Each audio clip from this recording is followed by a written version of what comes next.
Hey everyone, we're so glad you're here. We're going to go ahead, I think, and get started. And today is April 16th. I don't know about you, but April seems to be just disappearing and the days all run together at this point. But again, we're so glad you're here. We're glad to see your smiling faces. Even if we can't be together physically, at least we can still meet together virtually. Hi, so this is Melissa from Region 10. We're just going to go over some basic norms. I know that we've all probably been Zoomed to death at this point, but just in case, make sure right now, actually, we've already taken care of muting everyone's mic at this point. We will unmute you once we start the agenda so that if you have questions, that are posed on the agenda, or if you have things that you want to talk about. We have enough, hopefully, Region 10 co-hosts that will help monitor the chat if you have questions, and then also by raising your hand. Just a reminder, if you have your video on, we can see you and we want to see you. We miss seeing everyone, so it's definitely nice to see some familiar faces, but I know that there's also a lot of things going on, so oftentimes you need to have your video muted, like I did a while ago, to yell at my child that his English Zoom was starting at the same time. If you just know that we can see you if your video is not turned off, which you can do at the bottom of your screen if you need to. And then the chat, you can participate. We're seeing lots of hellos and people connecting through chat already, so that is awesome. And we are glad that so many of you are here today. And we're glad that we were able to kind of keep this somewhat on a schedule and be able to meet with you guys. So if you want to raise your hand, if you click on participants, and you'll see a part at the bottom part, and you guys, Stacy and Jenny, let me know if I'm not explaining this the right way. You'll be able to click raise hand and you'll have a little hand that will raise. Donnie and Amber are in the back, in the background in the chat, trying to monitor that and the hand raising. Just know that it's hard for us to see everybody on one gallery view. So we might have to kind of scroll around to see if you have your hand raised. So if you want to put it in the chat, somebody's monitoring that as well. But again, we are super excited that you guys are here. Region 10 was going to host the April meeting. We wanted to show off our Spring Valley building, but our plans changed. So hopefully we'll get to host next April and be able to see you guys. But Data Solutions was going to be our sponsor for MATS today. And I don't know if this is going to make everybody feel better or worse, but we were going to have babes for lunch. So we definitely will hold them to that for next April. So it sounds really good right now. So, but we are excited that you guys are here. We're going to start here just as a second. I think I'm going to go just a little bit out of order, just as far as to let Monica and Kathy say a few things before we get started. And then we'll go into Donnie's presentation, and then we'll head back to the agenda.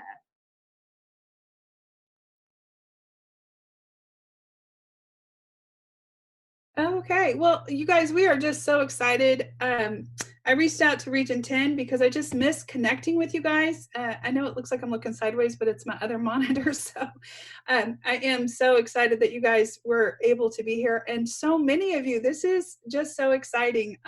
And I think it's a fun way to do this since, gosh, it feels like forever since I've seen most of you. So why don't we just go ahead and get started so we can get to all the agenda items. Monica, did you want to say anything? I'm just glad everybody made it. It's a good turnout.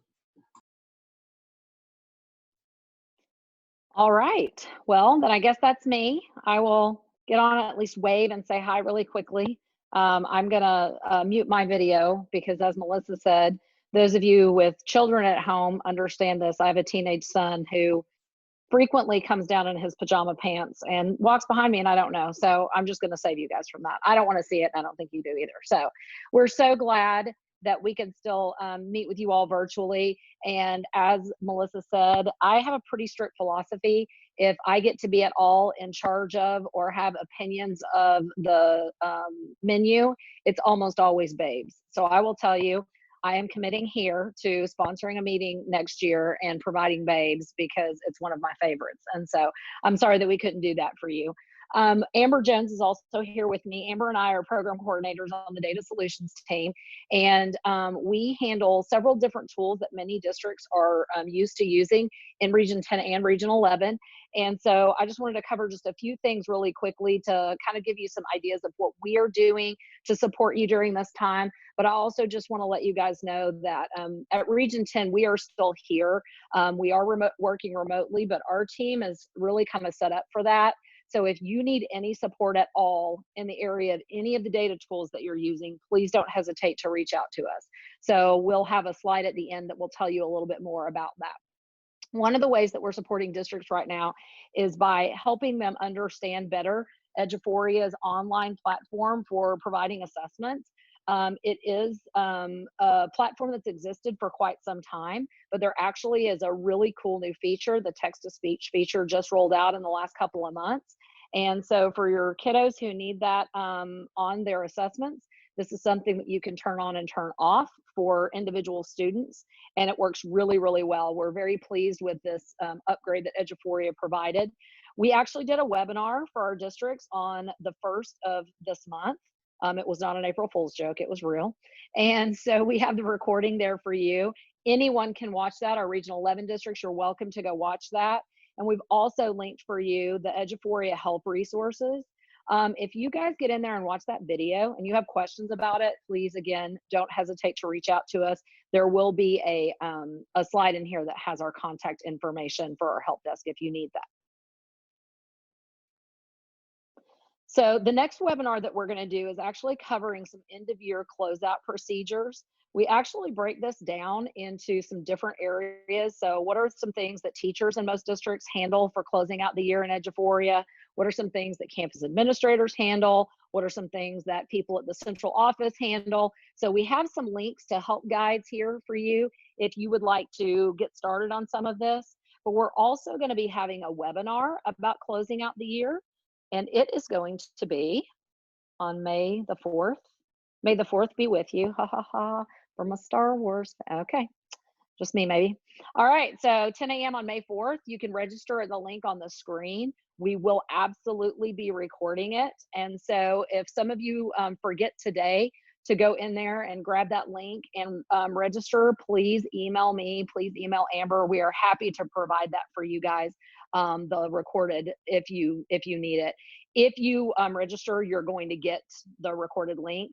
So, but if you forget to register and you just need the link, reach out to us. So again, it's going to be on May 4th at 10 a.m. Anyone is welcome to attend. One of the things that we've recently kind of been faced with is different districts are kind of doing different things. So some districts are not taking grades anymore, and therefore they really don't need the online testing thing.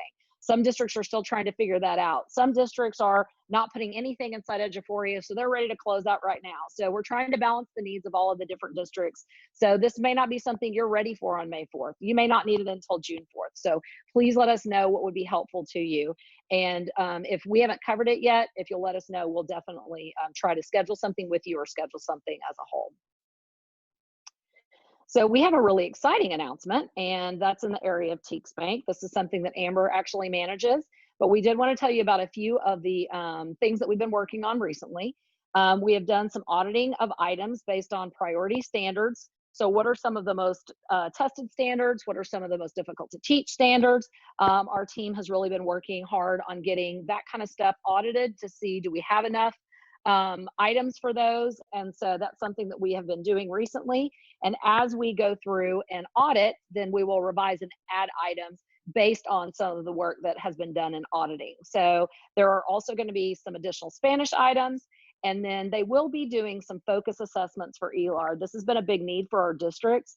So ELAR is not taught like some of the other subjects like science and math. You're not just going to take a particular standard in ELAR and test that one thing. And so they're going to be creating and adding some focus assessments, which would allow an ELAR teacher to test a set of skills with a single, maybe shorter passage. So you're not going to have to read a really lengthy passage and answer 2 questions. Might be a little shorter passage and have a few questions for each of those shorter passages. And then the other thing we really want to announce that we're excited about, that if you're an Edugence customer, you may already know, is that we are going to be offering TeacsBank in Edugence coming this fall. So if you're an Edugence district, we've had that question frequently is, can we get TeacsBank in Edugence? And the answer has been not directly in Edugence, no. But starting this fall, you will be able to, because we have just finished a new partnership agreement with them. And so we're very excited about that. So as I told you, yeah, you're welcome, Christina. So Christina said thank you for that. So as I told you, we wanted to make sure that you guys knew about our live phone support. So this is primarily for our Region 10 districts, but y'all, we don't turn anybody away. So if you guys need help with Eduphoria, you can always call, and I don't care what region you're in, call 972-348-1774. There's going to be a live person to answer your phone call Monday through Friday from Monday through Thursday, 7:30 a.m. to 5, and Friday from 7:30 a.m. till 3:30.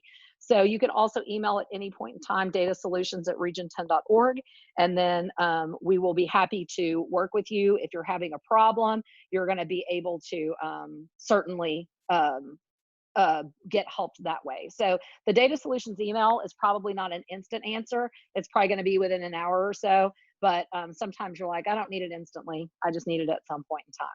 So I am going to pause and breathe. I know I talk really, really fast. And so I'm going to pause and breathe and see if there are any questions at all about what I just said. And answer, Linda, I know you messaged me privately. The answer is yes. I'll reach back out to you. Donnie, did you see the one about when it'll be updated and loaded into Aware? I did not. Oh, maybe because that came to me privately. Sorry. Yes. But Go ahead and read it to me. it just says, when will this be uploaded and updated and loaded into Aware?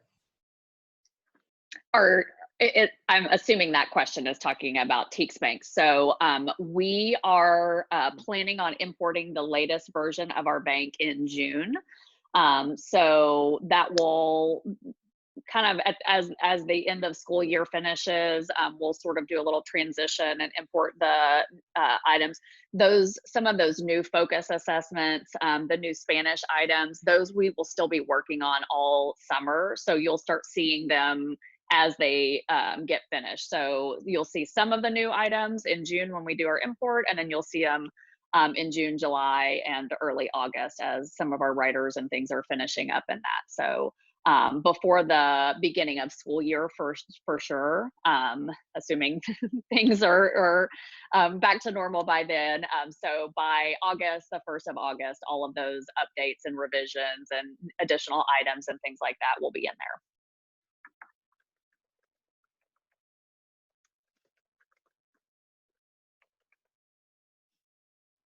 All right. Any other questions before we turn it back over? All right. Please don't hesitate to reach out if you guys need anything from us. We're absolutely here to support you. And this goes beyond Eduphoria. This is the same thing if you're using any of our tools. If you have Edugence EL Plus, if you're needing help with TeacsBank, if you're needing help with anything that we support, please reach out.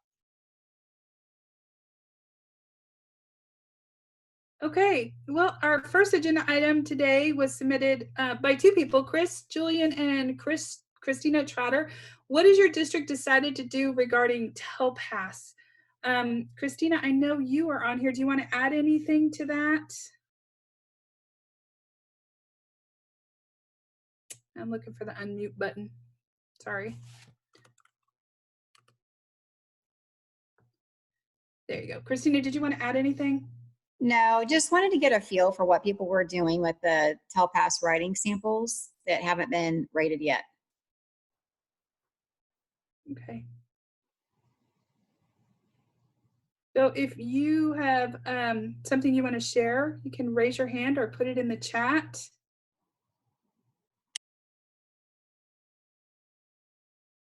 I can tell you while we're waiting for that, we are not going to complete TELPAS for this year. We are going to use Lost Links in late summer and early fall for reclassification. We are going to keep all of those samples for students who are not reclassified and do an informal rating in the fall, just to get us that kind of complete TELPAS profile for instructional use. So I can share the plan that we've got going. What we did was our plan is to finish the holistic rating on the students who have potential for reclassification.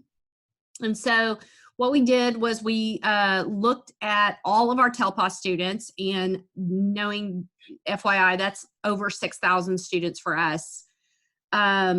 So we looked for students with 5 criteria that had no designated supports recommended by LPAC for STAR. So if the LPAC team thought in February that these kids were going to need accommodations on STAR, we've checked them off the list.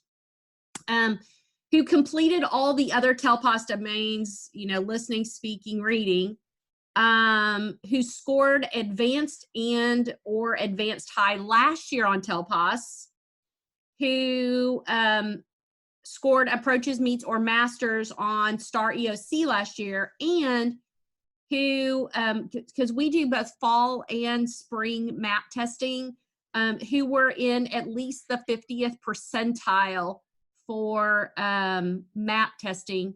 So those are the kids that we are going to rate. So out of 6,000 students, it's 429 students that met that criteria.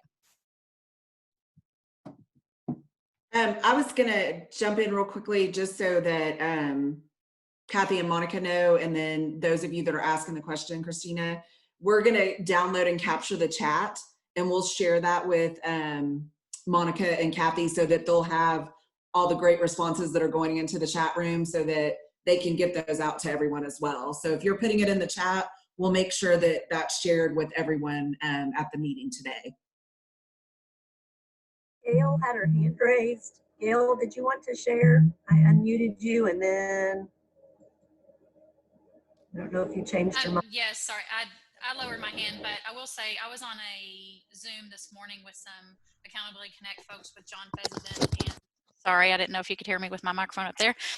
I was on a Zoom this morning with some people from all across the state and different regions with Accountability Connect and John Fezenden this morning, and the consensus was kind of definitely K1 for the holistic rating is going to be finished across the board, and then any student that we have a complete collection for and has already done the online testing, regardless of what rating they had, we're going to go ahead and be finished up.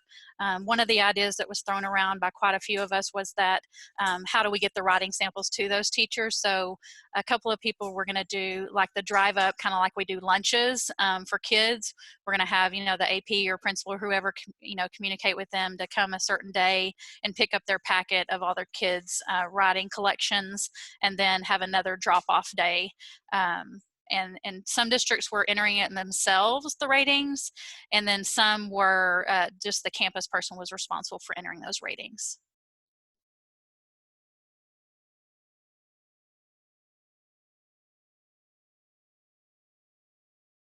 Thanks, Gail. All right. Anybody else want to? There's some great stuff in the chat. It was going so fast I couldn't catch it all. So I'm so glad that you guys are going to capture that and send it out to us.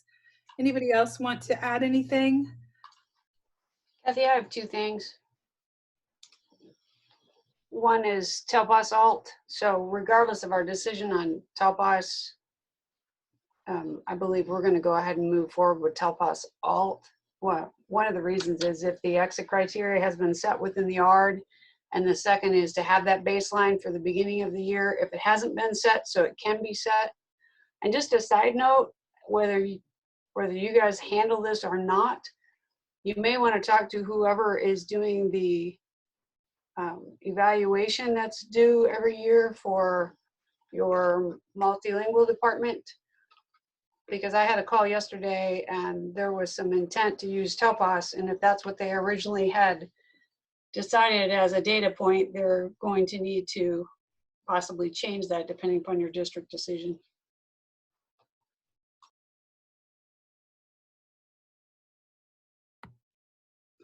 And Chris also submitted this. Chris, do you want to add anything? I guess, no, I mean, you guys have pretty well covered it. I just wanted to do the same thing. I wanted to get a little bit of a sense of how you guys were responding. So I think everything's been covered up to this point. Thank you.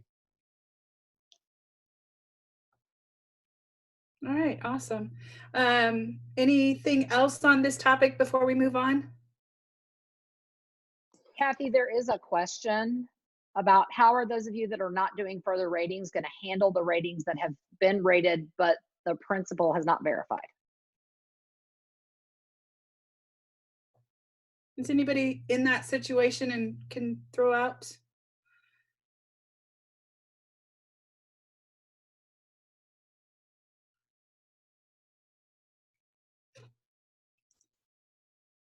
So Jill, somebody just posted in the chat, will you DNR them, do not report them? So I'm guessing these were already entered. Any thoughts? That seems like a formality. Jennifer Phillips has to be unmuted, Kathy.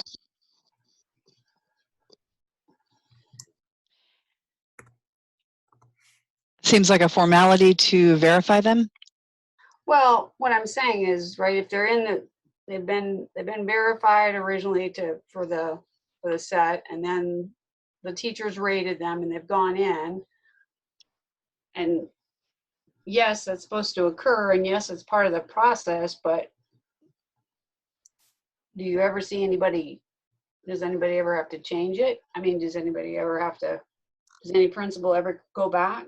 I think that there's more questions in there to see what your practices are, I think. Jennifer, I unmuted you. Okay. I just wanted to, I don't have a direct answer to that question, but I wanted to let everybody know that I put 2 links into the chat. First of all, I'm Jennifer Phillips, Region 10, Bilingual ESL Compliance. The first link is a link to a quick reference guide. We know this information is coming out. I believe I've collected information from 11 different documents, assessment, EL, et cetera. And it's one link to everything. And TELPAS, it's organized alphabetically, so you can go in and look at the TELPAS, the guidance that's been given, and I update that every time there's something released. Also, a little bit earlier, some people talked about other data sources they're using for reclassification. Their second link is a kind of a dummy document of the types of data you can use to help you in that decision. It's got drop-down menu for, you know, last year's reading TELPAS, whatever you've done holistically this year, et cetera. So hopefully you guys will find those useful. And Melissa and I work pretty closely together as far as TELPAS and TELPAS Alt. So, you know, feel free to direct any of those questions our way, and we'll get you the answer. If we don't know it, we'll find it, I'm sure. Jill, did you want to add anything to that question?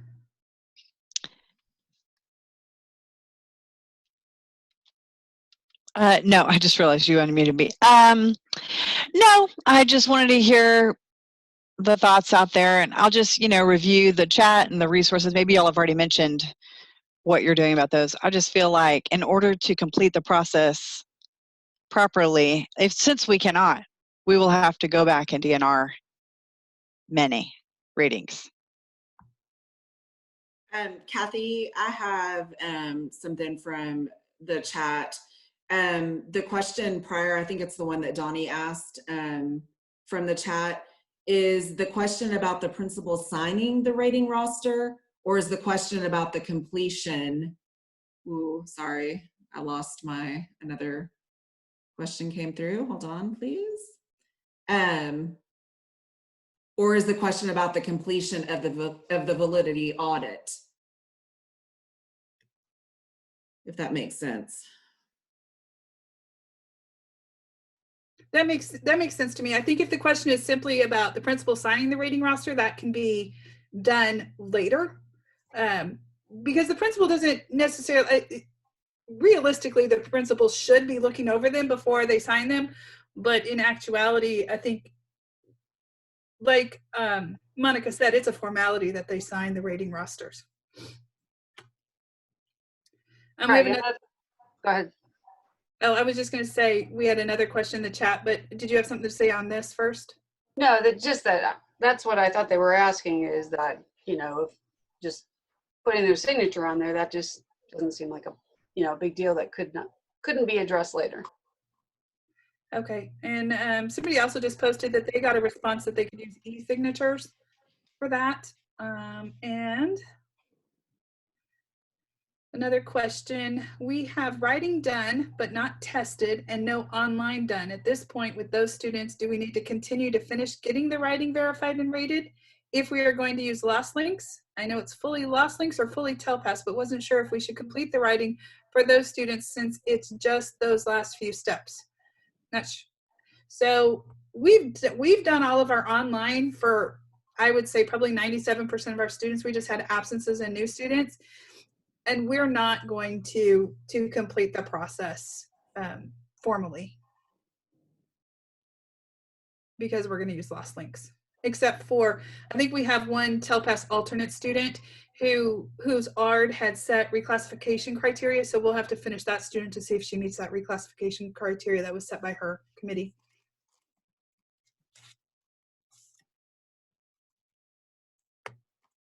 Let's see. I'm just looking to see if we missed any questions before we go on. Does anybody else want to add anything to this topic?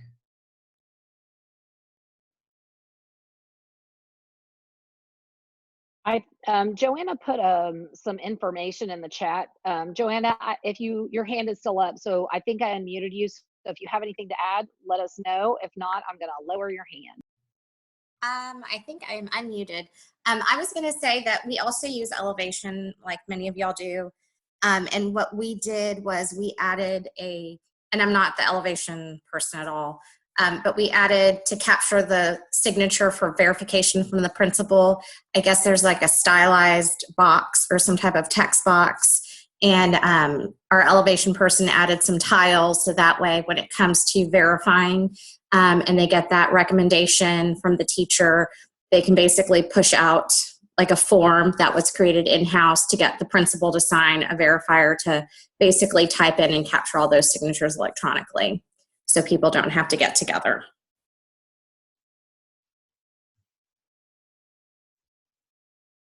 I'm not the Elevation person either, so I didn't know they could do that. That's great. It's a setting, I guess, that can be managed at the district level. So our Elevation expert, Joel, basically created some forms and added back in the rights for the campus ESL specialist to have this little stylized box that can come up and basically mimic some of the forms. So that way we don't have campus staff going back up there just to sign forms or share them. That's great. That's awesome. That's it. Thank you. All right, great information. Everybody has great plans. Okay. All right, then let's go ahead and move on to the next question that was submitted. Accuplacer remote testing. Christina, let me find you and unmute you. Okay, you are unmute. Do you want to add anything to I that? do. Yeah, so I just wondered what everybody's plans were, if they were going to try to administer Accuplacer remotely, or if they were not. So when I submitted this question, we hadn't heard anything yet from the Texas Higher Ed Coordinating Board, but now we have. And so they're waiving that Accuplacer or the TSI requirement for summer and fall enrollments and for dual credit. But I didn't know if we still might have students that may request to take Accuplacer. So I participated in a webinar that the College Board did on remote testing for Accuplacer. They were using a third party called Examity, but Examity is not operational right now. They hope to be up and running soon. So in the meantime, they said that we can host or we can proctor via Zoom. And listening to their webinar, like my test security bells are like ding, ding, ding, ding, ding, ding, ding in the back of my head because all kinds of test security issues. But I just wondered if anybody is moving forward with trying to administer AccuPlacer via Zoom or waiting perhaps until Examity becomes functional again. There is an additional cost for Examity. It is $20 a test session per kid. So it's a pretty hefty expense to use that third party, whereas Zoom, we could do it free. So, you know, thinking about a lot of things, this is going to impact CCMR for our current seniors if they haven't earned it already. So just wondered what your thoughts were on that. Monica, Monica A, I've unmuted you because you said that you guys have started testing TSI with Zoom. Yes, can you hear me? Yes. We started testing this week via Zoom. We're testing one student at a time because we had to update to Zoom Pro to do the rooms where you could test multiple students.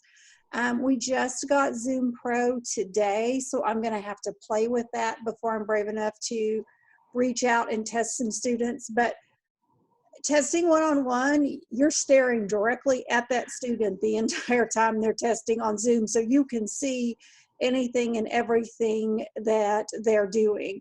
So it has been fairly simple. The one-on-one, the adding multiple makes me a little nervous, but we will figure it out.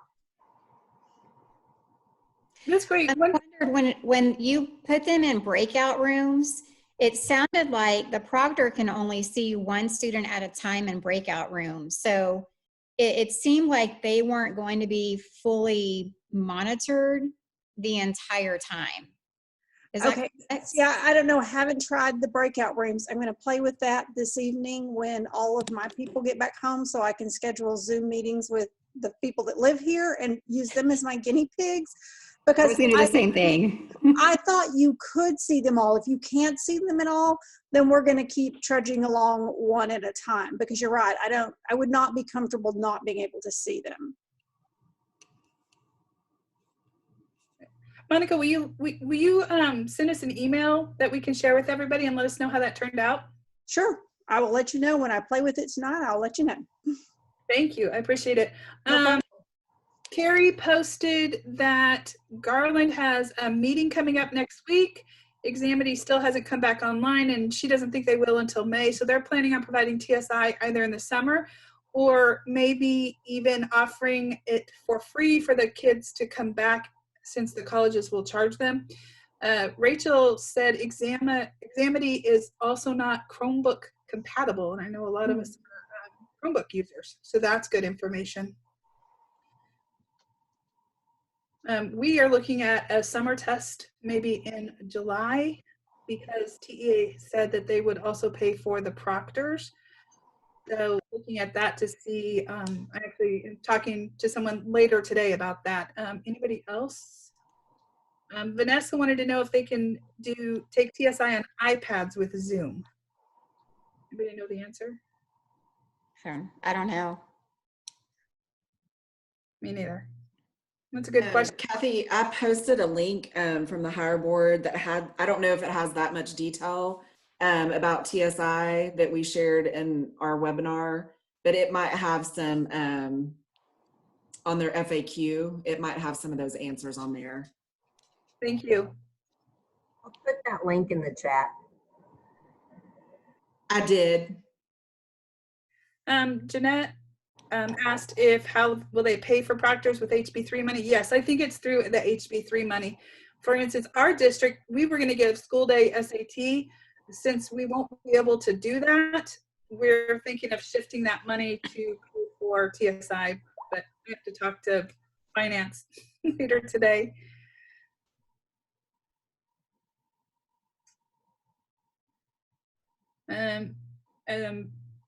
Linda is wondering how are Edgenuity or E2020 final exams being administered? Anyone oversee that process? Linda, do you want me to unmute you?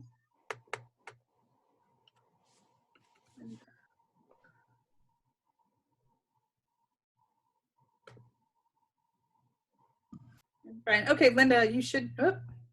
In all this discussion, I just had a question about that because we're running into issues with Texas Tech trying to give our CDEs this summer. And I got to thinking about Edgenuity. Does anybody out there oversee that process and how y'all are doing that for kids that are doing credit recovery and were in Edgenuity this spring before all this COVID came out? How are you giving those exams from home? That was my question.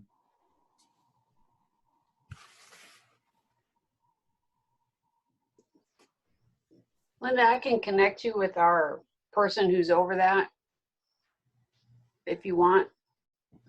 Okay. She's the one that, Tammy Daniel handles it, so. I mean, that's a big concern if there's something here, we're having the whole conversations about Zoom and proctoring and that. I don't know what that looks like, but that just popped in my head, how we're doing that.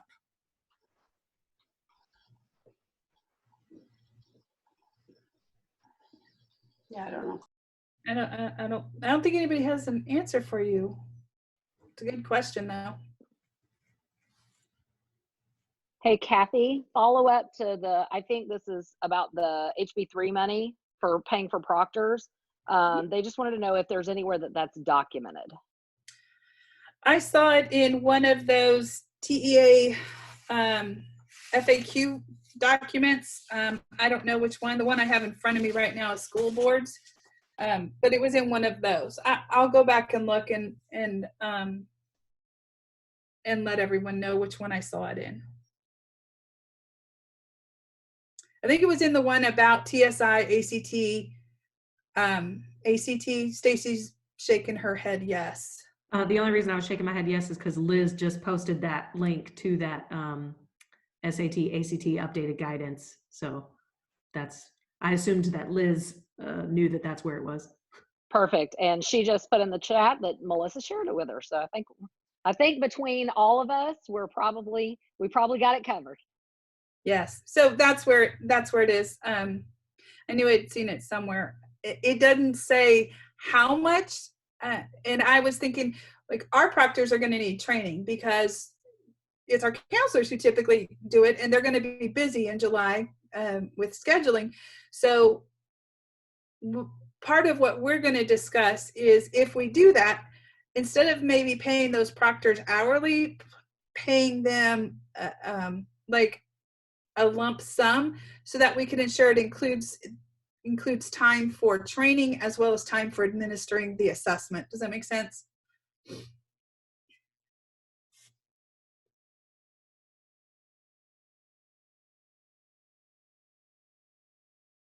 Okay, and Christina, give me just a moment to unmute you. Trotter, sorry.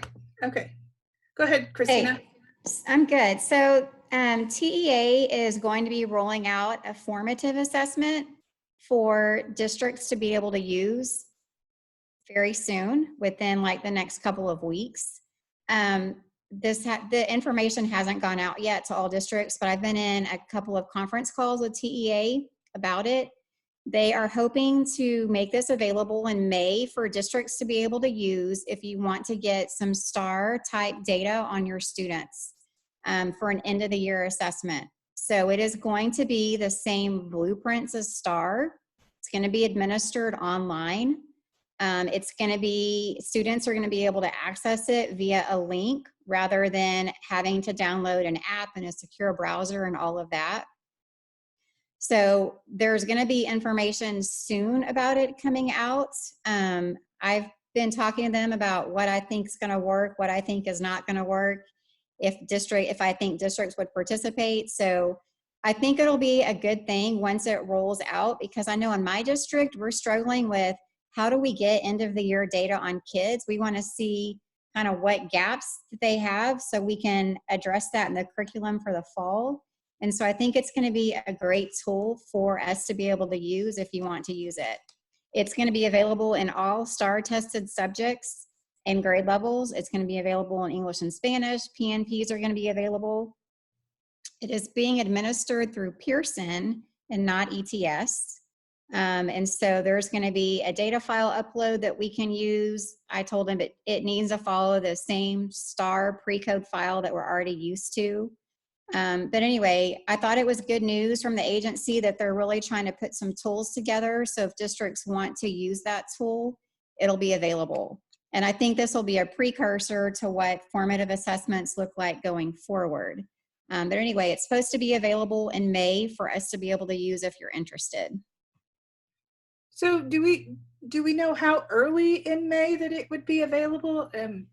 I don't. I mean, they still have to train DTCs on what's going to be required to upload a file, what the Pearson site's going to look like, because it's done in a Pearson system called SchoolNet, and it's not a system that we've seen before in the state of Texas.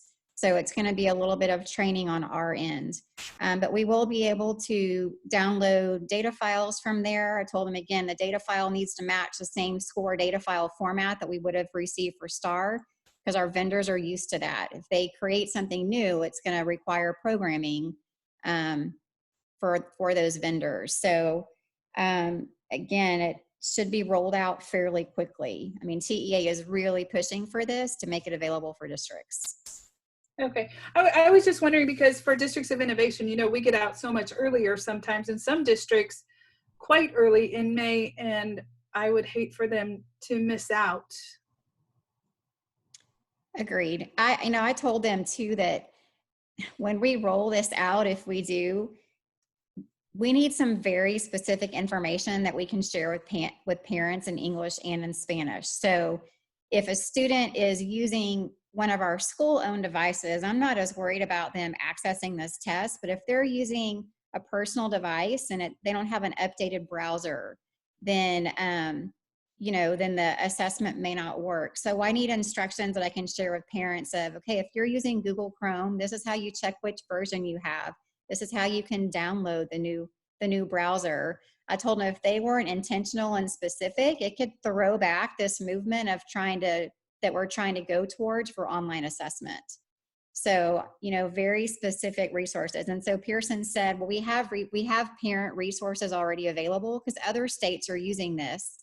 And I said, you have it in English and Spanish? And they kind of paused, and I said, we need it in Spanish too. So anyway, so they are working on it, and I think it'll be good once it is available. Do we know what states are currently using it? I did not ask. I was just curious. You know, some of us have friends in other states that. Well, and ask them if you have friends in other state, their site was called SchoolNet, and I saw a preview of it yesterday. It looks almost like an online classroom. So what we do as a district, when we upload a data file, you assign them a test. And so when they log into their SchoolNet account, they're going to be able to see the test that we've assigned them, and they can just click on the link within that classroom to access the test. So that would mean some training of our teachers would have to provide some training to their students of how to access it and log in, correct? Correct. And so I talked to them about, I would like the ability to be able to download a file of all the student usernames and passwords that are going to be needed for SchoolNet. That way, as a district, we could send that out directly to students rather than each teacher having to send that out, because each student's going to have multiple teachers and it's one account that they're going to be accessing. Okay. Courtney posted that Garland used SchoolNet until this year. So let me give me just a second to unmute you. Yes, I was trying, but there's actually 3 Courtneys logged in, so I don't know which one to unmute. It's Courtney Clearfield, and Courtney is correct. All students would have a SchoolNet account. So when you upload that data file, it would create a SchoolNet account for students. And then once they're in there and they go and they launch their test, it launches in TestNav, but it's not the same TestNav that we're used to. So it's not a secure browser. It's not going to shut stuff off in the background, because this is a low stakes test. Courtney, so I've unmuted all 3 Courtneys. If you're not the real Courtney, could you mute yourself? Well, the real Courtney Clearfield, please stand up. Okay. we use Courtney's link to get into the meeting. This is Carrie Whitaker from Garland ISD. So my name must be coming across as Courtney Clearfield too. Anyway, we used to have SchoolNet. I managed SchoolNet for Garland ISD. We got rid of it last year and went to Edugence. And so every kid will have to have an account to access that test into SchoolNet. But the test is usually created in SchoolNet and then assigned by ID. It's not an easy system to use. Okay. Sorry. But we've used it before. We've had kids take tests in it, and it does, I mean, it does open up the TestNav platform. It's just not a user-friendly system. It's not a user-friendly system to create tests in either. And I believe what my SPED teachers had to do last year is go in and actually go into each kid's profile and turn on accommodations and assign them the test that way. So yesterday, they indicated on the call yesterday, and Pearson was on that call, they said that we're able to upload that in a data file. Yeah, I'm sure they did. Hopefully there's some enhancements that have taken place since your contract ended and this implementation. So as you get off the call today and you think about this, if you have questions about it, send them my way, because I'll forward those on to TEA and Pearson. Awesome. Thank you for sharing that, Christina. I had no idea.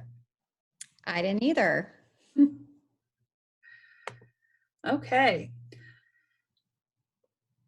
All right, let's, the next question is from Jana. Jana, I saw that you're on here. I'm going to find you and unmute you. Oh, there's two Janas. All right. So Jana, you want to share your question?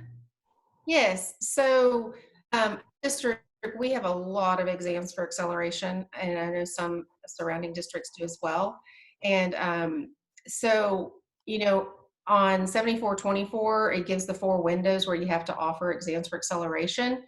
And one of them is April 1st to June 30th. Well, you know, with us being out of school and probably till the end of the year, I don't know.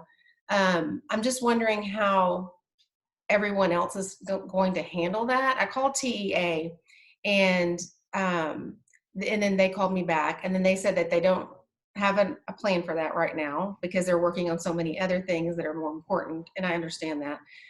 But still, I just was wondering, you know, I know that UT and Texas Tech both are offering some tests that they can take at home online.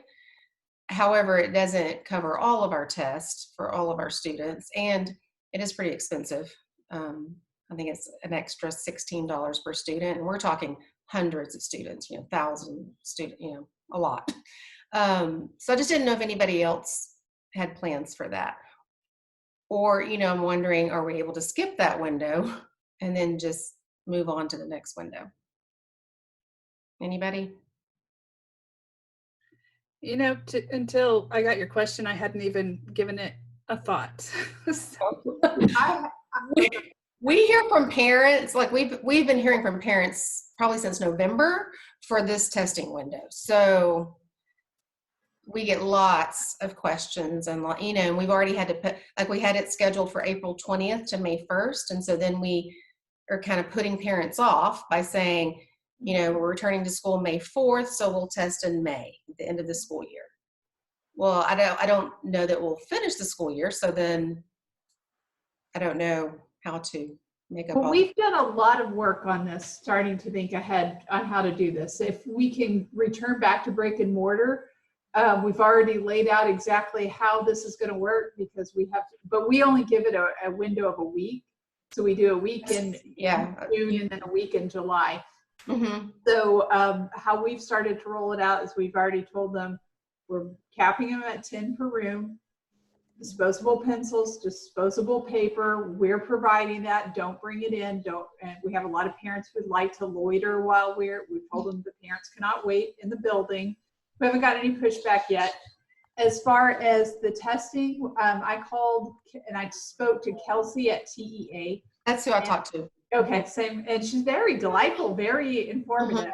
But it is $70 a test when we talk to TTU. Just a moment. It's okay. No, ma'am. No, ma'am. 5, 4, 3, 2, 1. Thank you. Sorry. 8th grade English language arts teacher just came out. Anyway, we're, as far as giving it online, it will be impossible financially to do $70 a test. No. That's number one. Number two, when we talk to TTU, there's a component where somebody will be, a proctor will actually be watching and ticking off every time they believe the student is doing something wrong. So I don't think that the person who grades it is going to defer to, oh, well, that could have been for any reason why they went to a different tab, or why this person believes that. I think that we'd have more fails, so there's another wasted piece of money. And then as far as our single testers, we're actually talking about, maybe in June, at late June, if we're allowed to go back to brick and mortars, pulling those students in who are just doing the single math test and giving them basically the ITBS or math section, and seeing how they score, and then pulling the high scores back for CBE testing, or the ones for in July. But yeah, that's the best offer we have. We may be rescheduling it towards the end of June, which also, because we're all going to be rescheduling towards the end of June if that happens, that means they're not going to be graded in time for us to make decisions. So it's a hot mess. It is a big hot mess. We already have, in July, we already do a centralized testing for our district, and we already have that set for end of July, but that's for the next window, So obviously we can move all these kids, but, a lot of our kids, they like to try to double accelerate, so they, or they don't pass the one time, so they want to take it one more time before school starts. So I don't know. It is just a big hot mess. It's just a lot of planning and preparing, and then it's not going to happen. And then it's planning and, you know what I mean? I don't know. So I was just wondering. And Debbie, you had your hand raised. Do you want to weigh in here? She was unmuted. Did she get remuted?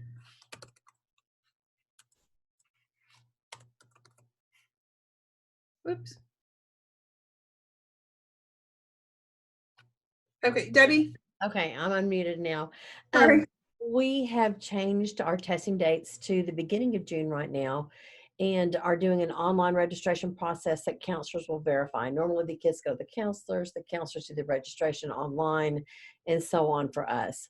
But right now we're having parents just register online. We'll send it to counselors for verification. UT had not told us of a large expense that you mentioned for the online proctoring. So I just texted my admin assistant to verify with them. Avant is who we use for foreign language. They are only charging $5 per online proctoring, which is not bad at all. So if we go back, then we'll just do our normal, regular, large group, no more than 25 or so per room. And if we don't, then hopefully we can do the online proctoring. And if it does prove to be too expensive, then we'll just move the dates to the end of June. Thanks. Any other discussion on exams for acceleration? Alexis had a question about if anyone was giving the Avant test at home.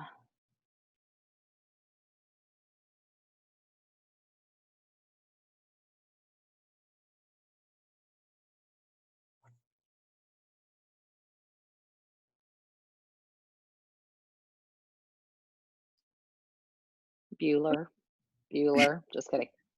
I guess silence is no. I'm guessing that's a no. Okay, and then Rachel asked, does anyone know if accelerated instruction plans will still be required, or are they only needed for non-passing star scores? So Plano had their hand up. Say that again, I didn't hear you, I'm sorry.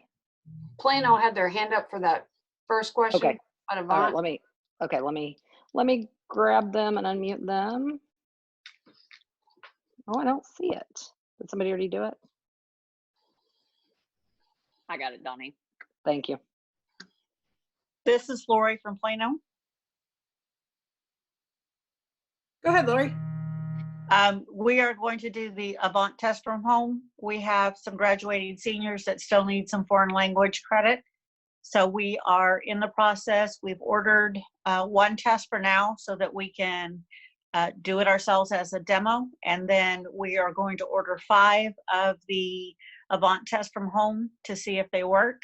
If that is a doable method, then we will use that for this summer for summer testing in June of the credit by exam. We'll let you know how it goes. Perfect. Thank you. And Debbie also added that they are also going to be doing Avant at Home with online testing for June if they don't return before June. All right. Kathy, were you addressing the accelerated instructional plans, or was somebody going to say something about that? Well, let's just unmute Rachel and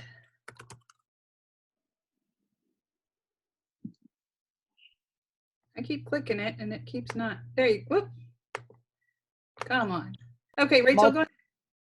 Okay. Yeah, we have just kind of been, now that we've got everybody settled into at-home learning,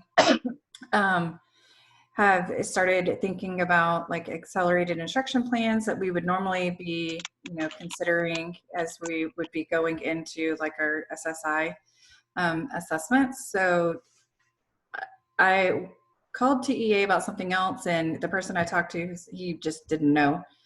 And I knew this meeting was coming up. I thought I would throw it out there. So Melissa had actually emailed TEA about this particular question, and so I happen to have it open, so I'm going to answer even though Melissa had the answer.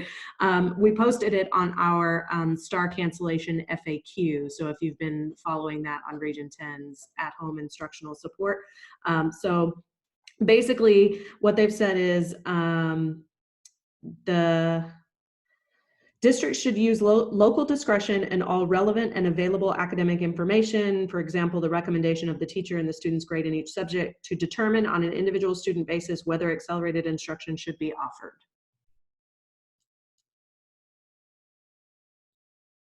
I think that's going to be tricky because we're going to have, let's say we're out to the end, we're going to have students come with a lack of instruction, period. But I agree with Rachel. I mean, I had the same thought about, because we're supposed to send out those letters.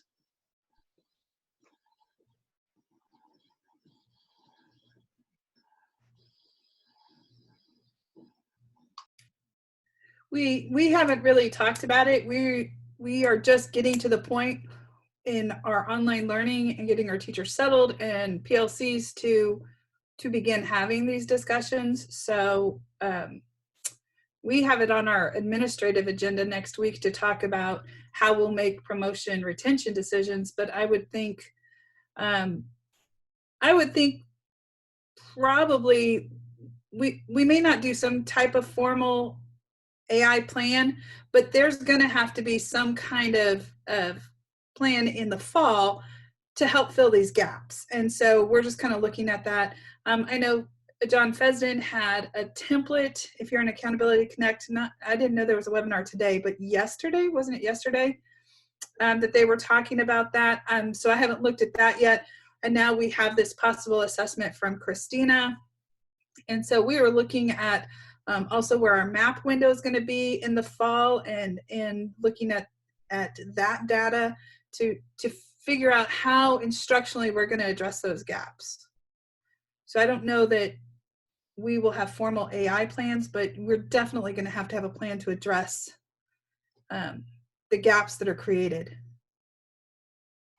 Well, we've been talking about having a compacted curriculum in that fall semester because of this, but I don't know. I mean, the kids who are not doing well, a lot of them have not been doing well all year. So you should have a preponderance of evidence already, because if you're doing your screeners and everything, and if you happen to do interims as well, and your local assessments, et cetera, you really should have an idea, because they don't suddenly become these, they don't go from a D to an A. So that's just my opinion, but I think if people really built a three-dimensional view of these students, they would be able to predict with some accuracy. And the other thing is, if students have tested, like if they're 5th grade or 6th grade on up, you have a couple years of data in conjunction with everything else too, to see if there's any trends there.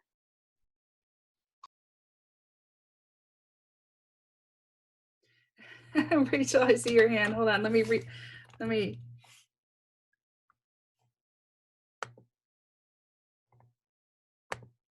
Remember how to raise my hand, so I'm trying to figure it out and have my hand, literally have my hand raised. So is, in terms of retention, do y'all foresee like really looking at those 5th and 8th graders and what they've produced, all year to determine retention? Does that make sense? Yes, we're going to fall back on our local board policy. Okay. Thanks, Monica. You're welcome. Anybody else? There are a few things in the chat that are just kind of supplements to this conversation, not necessarily new questions. So again, we will download that and share it with everybody. Thank you. Okay. Let me jump in real quick. I put this in the chat earlier, but I know there's a million things in there. A few of you guys have asked about the slide deck presentation. So when we send the downloaded chat and all of that stuff, we can send a link to the slide deck as well, so that you guys have the live links and things like that you need. Thank you. Yeah, there's been a couple people asking about those links. So thank you. That would be wonderful. So I wanted to just bring up the email that was sent out by Christina about professional development. Christina, do you want to talk about that? Let me unmute you.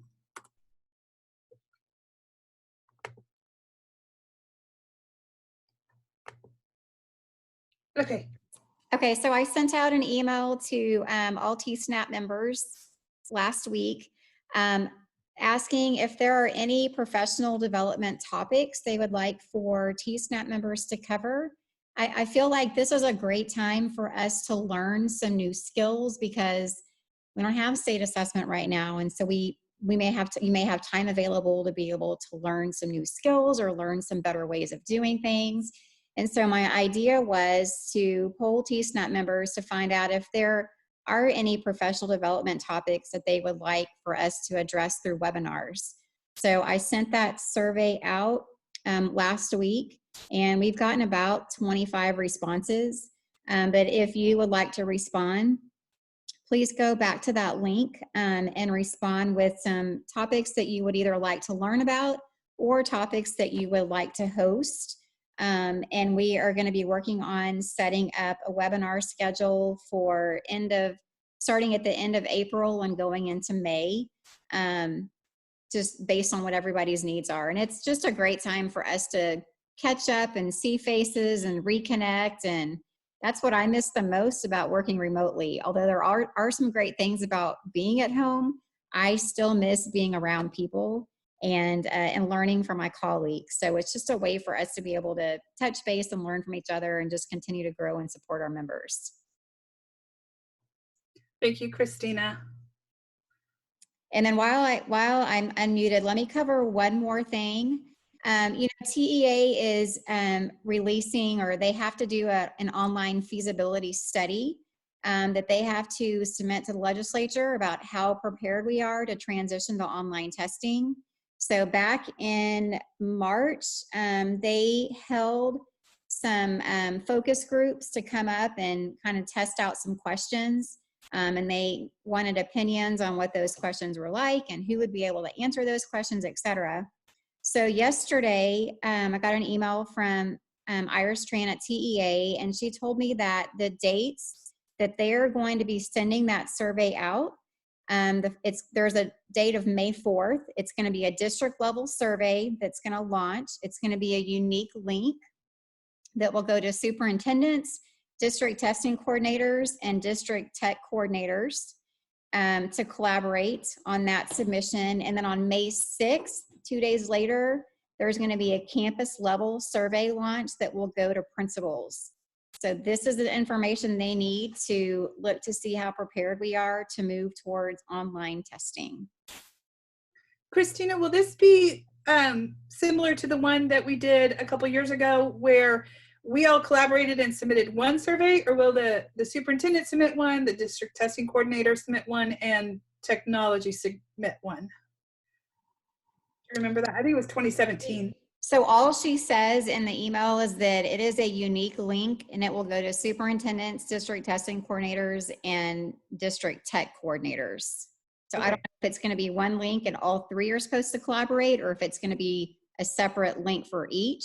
But May 4th is the date that should be going out. So I would just front load your superintendent and your district tech coordinator to be receiving that, and let them know that they will be receiving that link. And then the one on May 6th will be going to principals.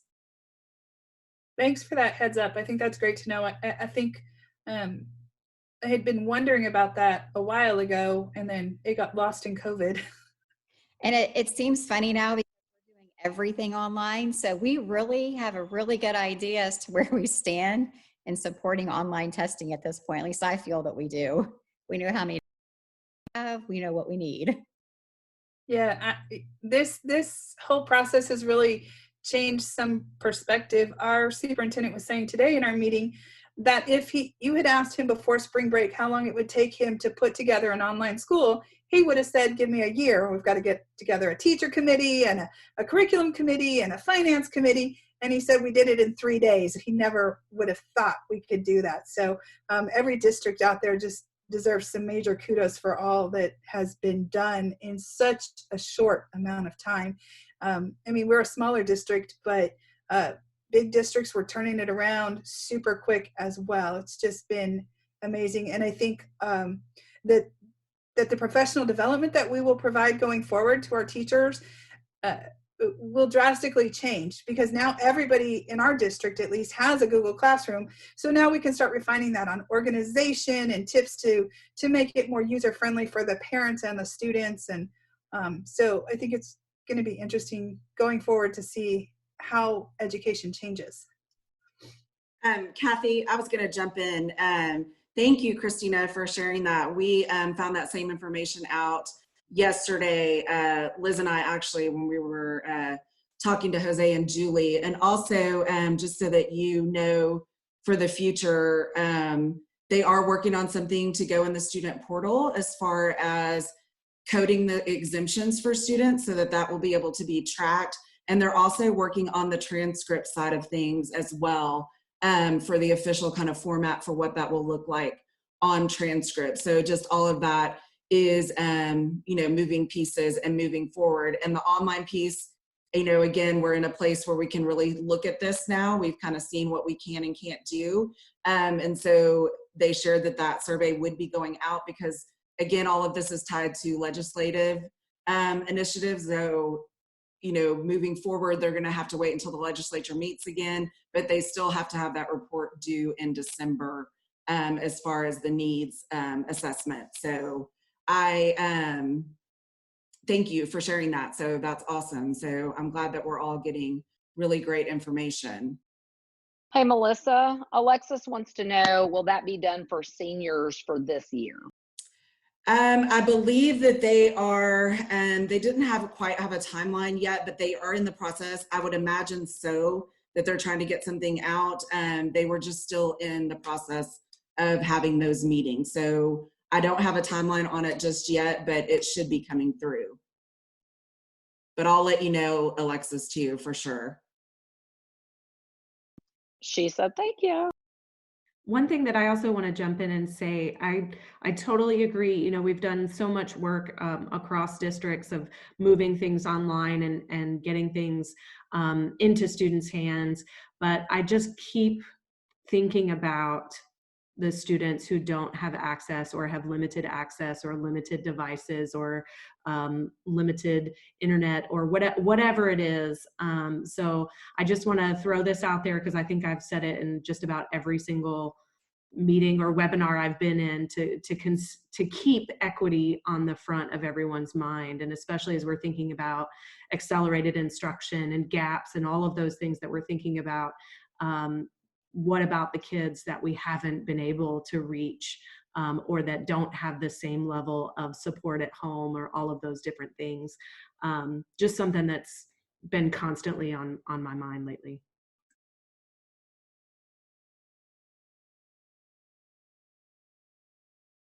Thanks, Stacy. That's really important. I mean, we couldn't year round have a Wi-Fi bus in a parking lot, you know, or we've set up Wi-Fi stations around our districts as well, partnering with churches and a city building, in putting out the number of MiFis that we had go out was just incredible. And so that's not a cost that we could continue to sustain. All right. Anything else on that before we move forward? Okay. The next thing, meetings for next year. Monica, do you want to cover that? Sure. Stace, I gave you rights to edit as well. So what we have are the month or the who is going to do what in the approximate month, but we need to lock down some dates. So one, if there's anything that needs to be included that's going to cause a conflict, we can list that. And then if any of the districts have a date, we can update that. So I'll just start with Irving. Do you guys have a date?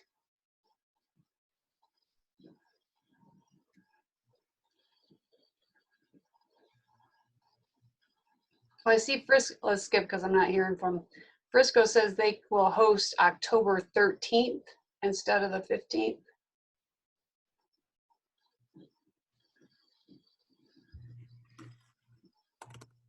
Okay, anybody else? Dallas, Karen Byers, Denton. I don't know if that's gonna be Maria. Anna and Christina are both unmuted now. Okay. Carol, Irving does not have a date yet. Okay. So just put in there TBD, please. Thank you. And then the same thing for Carroll ISD.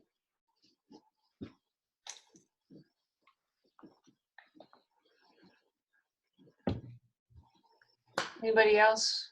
Dallas? We don't have our date either, so you can put that in for Birdville. Region 10.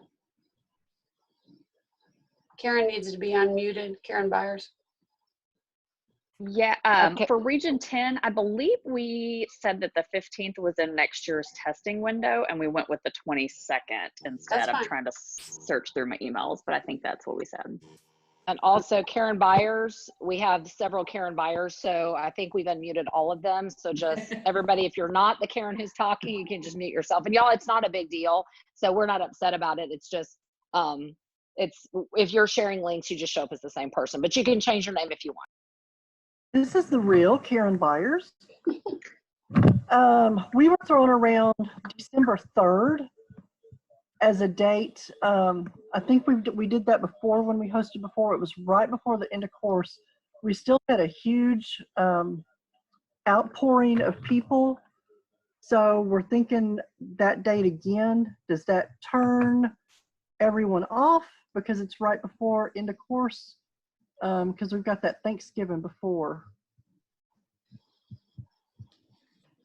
And if we do it before Thanksgiving, that's problematic because we're trying to squeeze in our trainings also.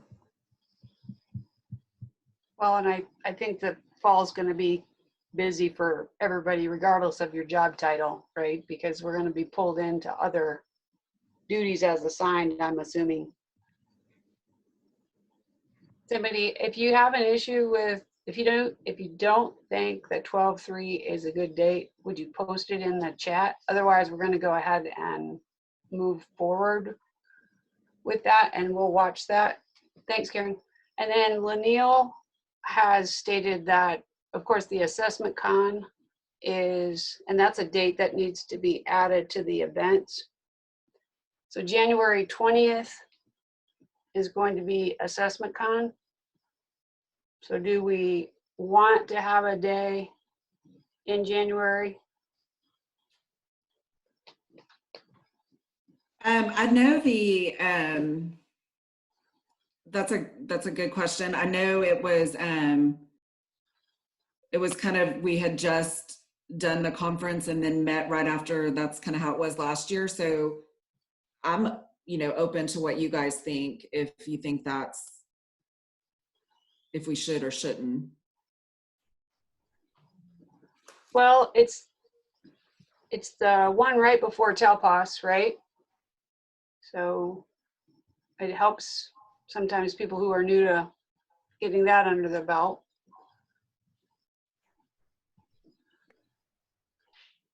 Yeah, I think the only issue people maybe had was just being gone multiple days in a row, but a lot of us have to do that. And I think, like you said, we're going to have a lot of changes next year anyway. So who knows, it could be virtual.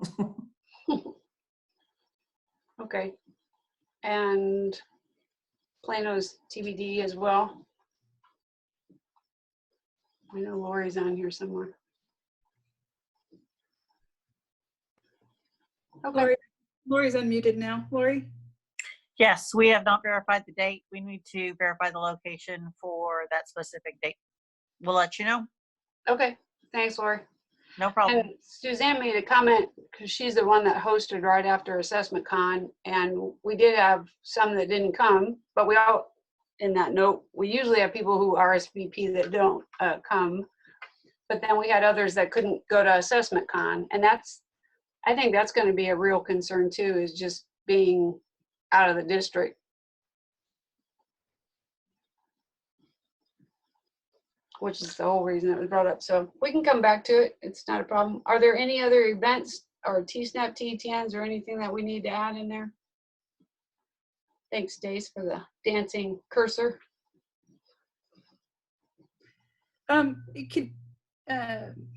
Amber, Donnie, can you help us get the date for the Eduphoria conference? Because we had some conflict this year, and I haven't heard back on the NWEA conference yet. Yes, I can actually talk about that just a little bit. I will let you know that, actually this probably isn't a bad forum to kind of talk about this really quickly. Eduphoria is changing the way they do their events just a little bit. And so they used to have an event in every single region, and they're going to be reducing the number of events this year. And so we have our tentative date, and it's actually on the 11th of November, I believe. I need to double check that date, but I think it's the 11th of November. It's right before TAC, I believe. So that's the date we currently are looking at for the region, the North Texas Eduphoria event.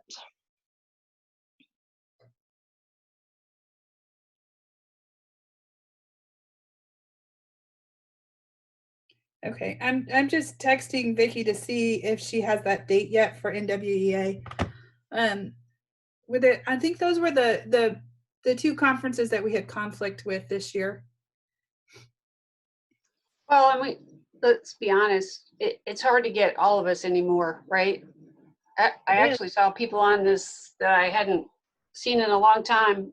So it's just difficult to get everywhere that you want to be. It definitely is. So we'll just have to look at it and see once we get, Monica, that used to be a commercial. It's everywhere you want to be. I don't remember, was it American Express? Yeah. Kathy, in the chat, we're recording this meeting today, and so we'll send you and Monica the link to the recording. Will you guys send that out, or can you tell them how you'll send that out to them? Yeah, we'll send it out through the TSNAP email. And because we're two regions, we have to send it out we each have to send it out. So it will go to, if you're Region 10, it'll come from Kathy, obviously, and if you're Region 11, it will come from me. Right. Okay, any other comments or thoughts on dates for next year?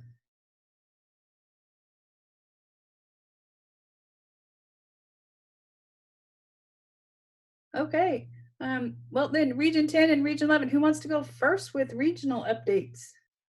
Well, our slide is first, so, I mean, just saying. Then I guess Just Region because it's numerical. Those of you that don't know, Stacy Barker from Region 10. A few Region 10 updates. We are currently providing at-home instructional support. Once you get the slides, if you just click on this, it's going to go straight to it, but the bit.ly is there on the screen as well. So the Region 10 Teaching and Learning Department has been working to make sure that we have a broad array of webinars and resources for at-home learning. Also, we're still keeping on with our twice monthly webinars. Actually, I think there's 3 in April, just because one fell on the first day of April and then the 29th. So we'll have our next assessment and accountability webinar on April 29th. It says here that the link will be available on the at-home instructional support page, but we may be transitioning back to our normal registration processes. So be on the lookout from our listserv about that. If you already registered for it in the past, you should be fine with that. But we'll let you know exactly if registration changes on that. Also, a link to our listserv is here as well. We try to curate all of the different emails that are coming from assessment and accountability, and so you can register for that listserv. You don't have to be in Region 10 to register for that, and that comes out every Monday. We've also developed an assessment design series. This is designed for teachers of all grades and subject areas. We know not all teachers are ready to think about what assessment looks like right now, but these are some best practices that we've put together that teachers can use either now or in the future as they're designing assessments in their classroom.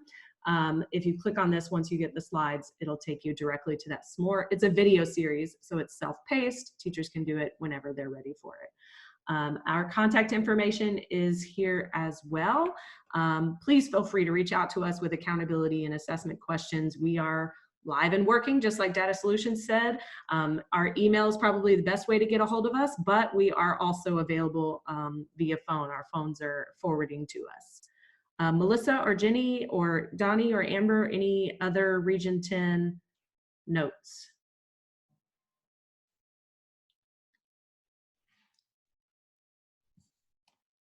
I don't, Stacy. Thank you for putting this together. If you can't tell, I'm a type A personality. All the lines had to like match up. So there's your art project for the day. I appreciate that. If somebody will unmute Liz, or maybe you already have. Liz, you're unmuted. Okay. And just 1 second, because of course I have a kid I need to get into a Zoom, so just a minute. Sorry.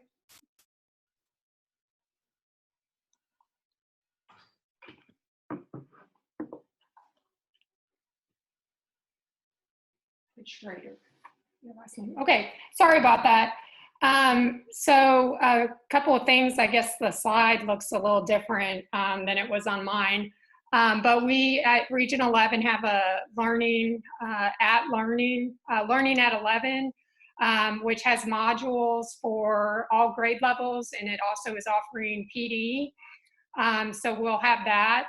And also I am still planning on offering the Appendix H data sources. It's a 3-part webinar series. And so it's all live and online, and it's up for registration. So the dates are hyperlinked so you can register for them. This morning, I just got word from ESC 11 leadership that they've decided to cancel all conferences for the remainder of the school year, including the summer. And so with that said, we're looking at possibly turning the, turning the challenge Change Accountability Summit summit into a possible virtual conference. So more details to come on that. And as always, I am available working from home also.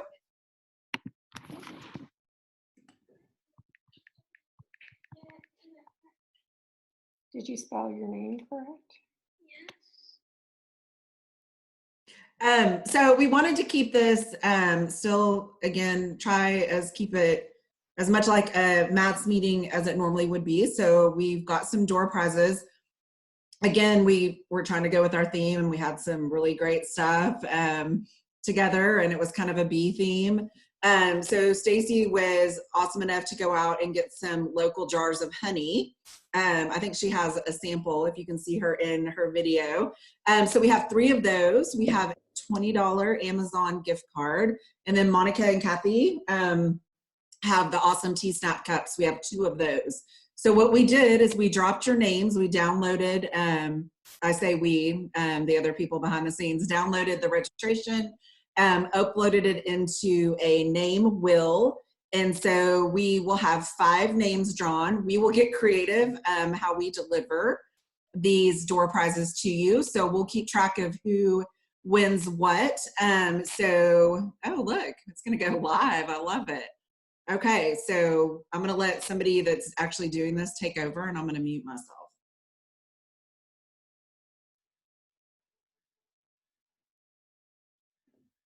The real test is, Okay. do we actually know how to spin the wheel? Well, I was gonna say, I can't imagine that Click this on can the go wrong. arrow. There's no Click on the possible white way. arrow. So, all right, you guys. So hopefully, I know a few of you came in late. I think I got everybody in the list. So we're gonna spin this wheel and see who our winners are. And I believe, Melissa, you said 6 prizes. Oh, yes, 6. My math was a little off. Okay. Yes. All right. So we're gonna spin the wheel and see who our first winner is.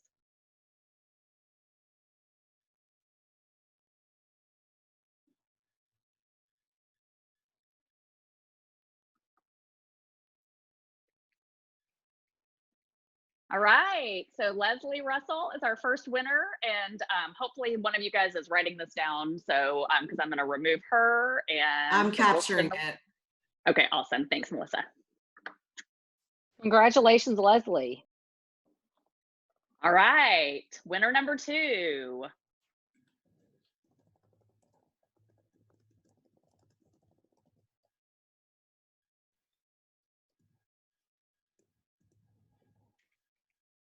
All right, congratulations, Erin.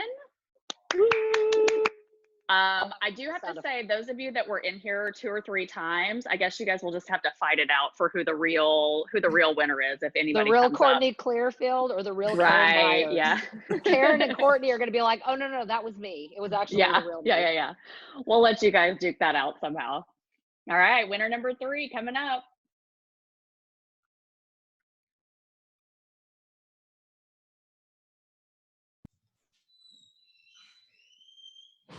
Congratulations, Donna. All right. Is that number 3 or number 4? I've lost count. That was number 3. I feel like we That need was to number have, since we're all muted and there's like, I'm sure we're all cheering, so we need to have cheering music. I'm unmuting just to clap, so you know. Okay, I'll clap also. Okay. All right. I was going to say, I'm imagining there's celebration on the other end of this. All right. Wheel spin number 4. Big money, no whammies.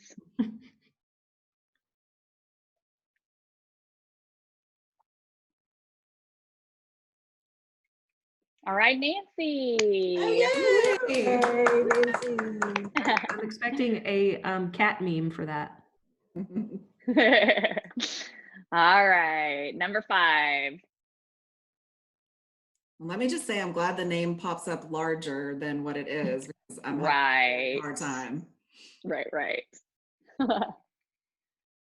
Mary Jones. Hey, Mary. Yeah, we did have the blessing of a lot of participation, but that made our little slices very small. All right, last one.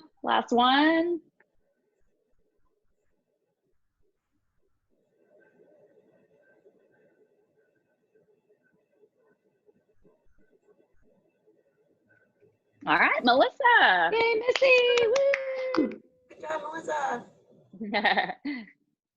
All right, you guys. So I am going to stop sharing my screen, and we'll go back to Stacy's, I think.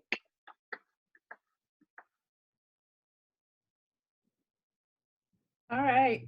Well, that was exciting. I love that. So look at that. This is probably the shortest math meeting ever. But thank you guys all so much for participating today. It was great seeing your faces, or at least hearing your voices if we couldn't see your faces. I think that this professional development is always the best part of my job. Monica?